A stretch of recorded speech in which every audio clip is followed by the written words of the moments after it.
Thank you. Wow, magaling pala sumayaw ng ating mga healthcare professionals.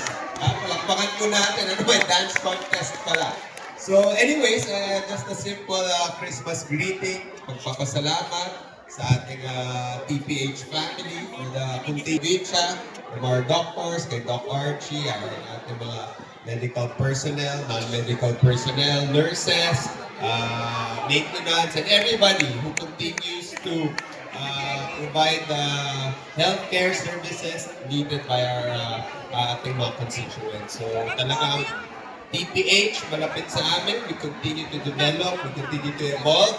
May not be perfect, but we do what we can to help ating mga constituents. So siguro sa panahon ngayon, panahon ng ating Christmas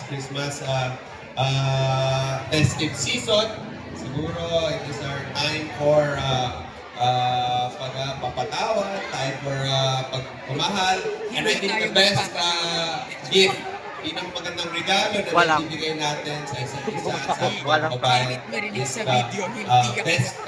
in terms of government, in terms of healthcare services. So, tulungan natin ang ating mga kababayan at ipakita natin ang pagmamahal, especially now. So ulit, salamat at isang masigayang manibong bagong taon at maligayang Pasko sa ating TPH. Kami ay nagpapasalamat from of course, Mayor Susan Yap and all of our provincial capital family. Siguro sabi ni Frances, hihirit po kayo ng raffle. Di mag-aambag na lang kami, ha? Ambag na lang kami ng konti. Yeah!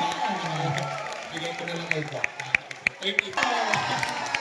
May palakpakan po natin, Father Christian